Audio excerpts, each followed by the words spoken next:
Hello and welcome to another edition of Head On. I'm your host, Ian Holmes, and a BC election coming up here on May 14th, just over 2 months away. And this is a BC Liberal government in office for 3 terms now, 12 years, but they're spinning their wheels big time. And I have a couple of gentlemen here to discuss the issues and get right into what the BC Liberals need to do to stay in power, and the NDP. This is a party that's surging, picking up momentum under the leadership of Adrian Dix, and appears poised to be the next government here in British Columbia. I'll introduce first Allan Warnke. He's a political science professor at Vancouver Island University, a former MLA in Richmond-Stevenson, back with the Liberal Party from 1991 to 96. Allan, thanks so much for coming on the program. Oh, my pleasure. And also Dale Lovick, a man very well known in political circles around Mid-Vancouver Island, British Columbia as well, a longtime Nanaimo NDP MLA, also a cabinet minister from 1986 to 2001,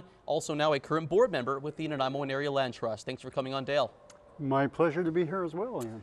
This should be an interesting discussion, guys. This the dynamic is just so intriguing with the way this the BC Liberals in government just seem to be struggling so poorly, and it hasn't gotten any better under Christy Clark. And if an election, Allan, were to happen today, who would form the next government here in British Columbia? Well, I think most of the polls do indicate, and they're consistent, that there's a huge gap between what the NDP have now in terms of 47%, and the Liberals are now 16, 17 points behind. So I think that says a lot right at the top. But there's an additional problem, you mentioned it, that the Liberals have been around for 12 years now, and there is sometimes a natural shelf life to the end of a government as well. Now, this is quite different from the Socrats, who had been around for a little while, but in that context, the Liberals are still something new in British Columbia, so they really, this is their election to prove themselves that they are the natural governing party of British Columbia. Dale, same question to you. In elections today in British Columbia, who forms the next government here in BC? Yeah. Well, as Allan says, all the polls would indicate it's a bit of a cakewalk for the New Democrats, but I've been in the game long enough to say that my motto has always been, if you don't run scared, you run second. And so I wouldn't take anything for granted if I were Adrian Dix, and a member of the caucus.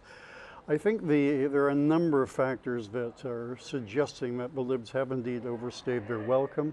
One is the fact that unlike under Gordon Campbell, whatever I felt about Gordon, he was a disciplinarian, he ran a tight ship. Christie has simply not been able to do that. And we have, it seems, a story almost on a weekly basis suggesting that the Liberals aren't together, that their internal fights are going to perhaps preclude their having any success.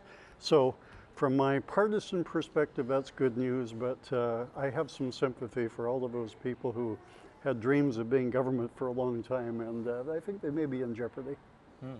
And in terms of the main election issues, and I think we're starting to get into that right now, the Liberals really on the economy. Hey, if you don't elect us, the economy's going to go to hell, so you got to bring us back. That seems to be the card that the Liberals are playing right now, and the BC Jobs Plan that Premier Clark keeps flashing around right now. So that seems to be what they're all about. But we're still over 2 months away from this election taking place. Allan, do you have a grasp for what the main election issues will be here? Well, in a strange sort of way, the campaign has already started.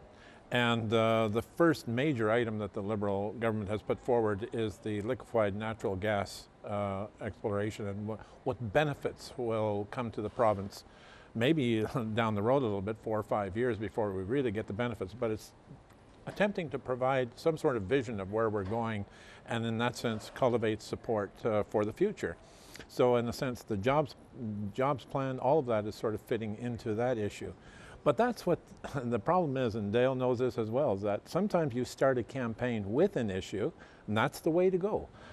Don't start off vague.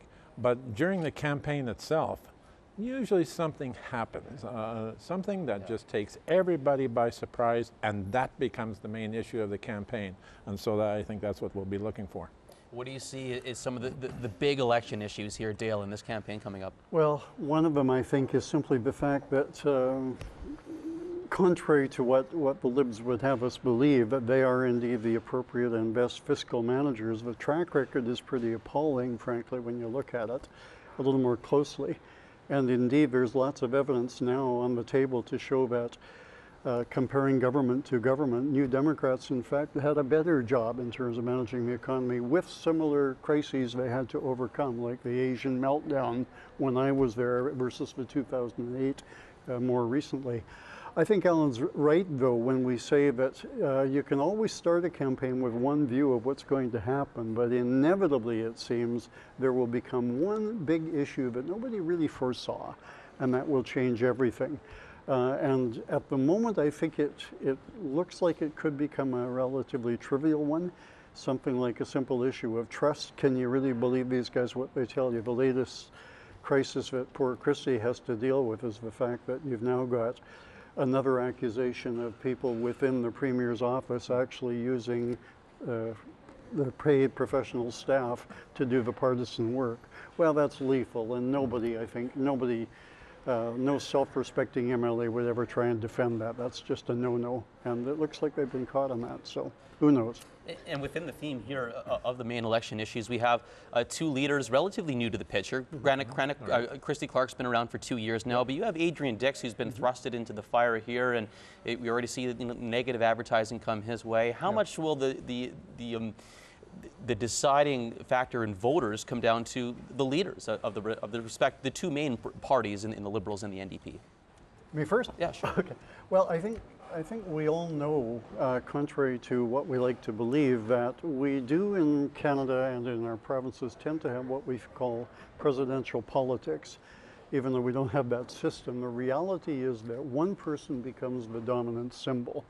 And as candidates, we're all horrified to learn that what we represent is maybe accounts for 5% if we're lucky, and the rest of it is the party and the leader. And so I think the leadership issue is a big one, and Christie again has a problem simply because so many people in her own caucus have effectively challenged her leadership and said, you're not doing it right. Adrian has, I think, surprised most people because he has, as far as I can tell, hasn't made a single mistake yet. He's doing a wonderful job in terms of healing those old wounds. Remember, he too inherited a bit of a fractured caucus. You know, there was a leadership struggle there too, as you know. But I think he's managed to get the factions to say, hey, look, we're all in this together, and therefore we better damn well behave as a caucus and as if we are indeed together. So that's a quick overview. Okay. Yeah, I think if the Liberals actually do attempt to focus on financial and administrative prowess for a government and that sort of thing, that can blow back on them because, for the reasons that Dale had mentioned, you can kind of turn that around. It's the old story, you point a finger, three fingers are pointing right back to you. And so perhaps the Liberals have got to be more cautious of using that tactic, that strategy to attack the NDP.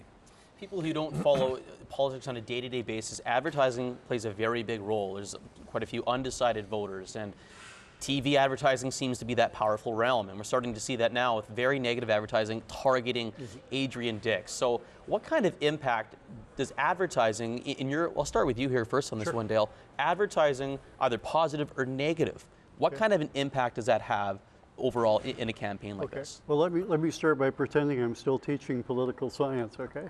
And say that the Supreme Court has ruled that it doesn't make a discernible or absolutely verifiable difference.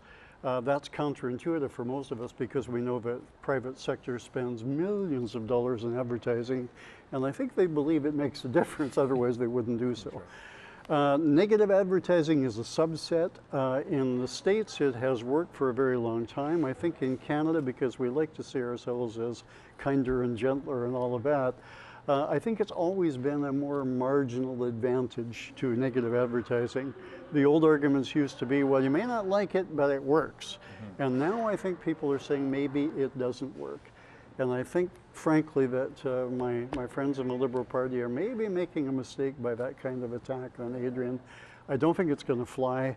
And I think more and more people are going to say, well, maybe, but what about you guys? That's what we want to hear about. So advertising campaign, and man, of course, when you go into the realm of using public money to do private good is always a dangerous practice. And I don't think the New Democrats have always been pure absolutely in that sphere either, but I think the public has probably said enough of that, it shouldn't happen. Well, negative advertising, in my view, does work in certain situations where perhaps maybe a party has some lead in the polls, it's a slight lead, or it's 50-50, but it's seen as a strong incumbent.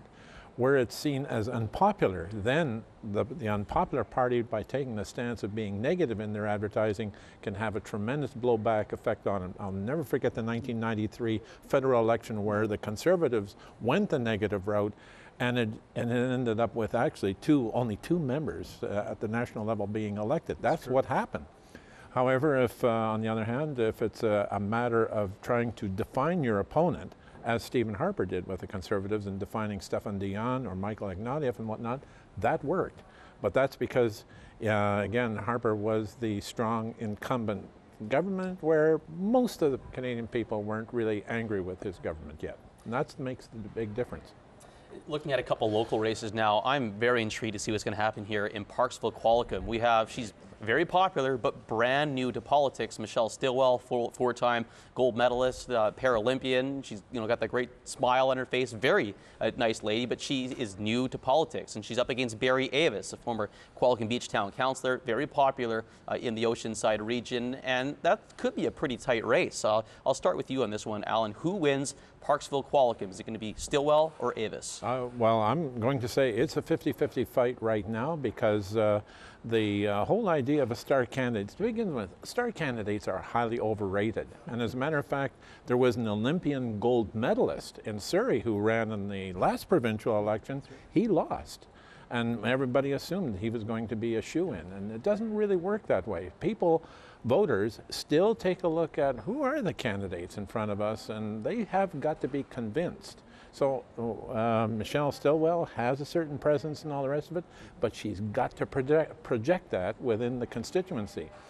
Now, if the NDP had run a weak candidate, I'd say Michelle is a shoo-in. But this time around, actually, the NDP have a very good candidate who is very popular, who has worked very hard, cultivating support in the constituency and so on. That's what makes this one a very tight race. Dale, who do you like in Parksville-Qualicum, Avis or Stilwell? Well, I'm very reluctant to call it. I think Allan is probably correct that it's probably too close to call. But remember, that was one of the safest seats in the province for the Liberals and before them the Socreds. So the odds normally would be in favor of the Liberal candidate. But the celebrity status stuff doesn't, frankly, work very well. Again, in a cynical electorate, people say, oh yeah, we know what you're trying to do. You're trying to suck us in by just getting somebody that has never been in politics and doesn't have any experience because we've seen her on TV or him on TV. And I have a hunch that won't fly. I'm not sure it was a wise strategic move to make on their part. She was also a parachute candidate, which doesn't do much for the local energy level, if you will, of the party faithful, who are going to say, well, wait a minute, we had our own people in mind maybe, and you didn't give us the opportunity. Yeah, that's a good point. She was acclaimed. Running a little bit out of time here, guys, so we'll go right into the situation in Nanaimo with NDP Leonard Krog, a very popular MLA. He will get reelected. I'm going to declare that right now. He's in there. So what's the possible impacts of very likely a cabinet minister material, Leonard Krog? What kind of impact, Allan, would that have here in Nanaimo, having Krog in the inner circle of potentially an NDP government if it works out that way? I think anyone who is a cabinet minister in a particular prominent role, and we're all sort of anticipating what it'll be a high-profile position, perhaps maybe Attorney General or whatever. However, we're not making that mind. That's Adrian Dix who's going to make the choice there. But on the other hand, anyone who is high-profile as a cabinet minister actually is in a strong position to actually build up the profile of the constituency itself. Dale is actually in the best position to comment on that because you were one kind of person along that line. Dale, your thoughts on that? Well, possibly a cabinet minister. I will be a little bit heretical, okay, because my constituents said, oh boy, we got somebody in cabinet, everything is going to be wonderful. And the reality was they didn't see a heck of a lot of me. Because when you're in cabinet, especially if you have a significant ministry to deal with, you're just not going to be there. And I used to argue that probably the best MLA from the constituents' point of view would be somebody far in the backbench who liked the job of being an MLA. Then you would be well served. Cabinet ministers have lots of clout, lots of power, and conceivably lots of influence as well. But I think Leonard has been a first-rate MLA for Lovick's many years now. Almost, you can't guarantee anybody will be in cabinet. That's nobody's power but the leaders, as Allan says. But Leonard, I am hoping, will get a big job because he deserves it, and it will be good for the province as well as the constituency. Great stuff. We're flat out of time. I want to thank both my guests. A lot of political experience here, an MLA from the Liberal side and also the NDP side in Dale Lovick and also Allan Warnke. Guys, thanks so much for joining me here on the program, and I really appreciate your opinions. This 15 minutes just flew by. That's for sure, but anytime. Great stuff. That's another edition of Head On. I'm Ian Holmes. Join me next time. More in-depth discussions and debates on issues that matter on Mid-Vancouver Island. Thanks for joining me.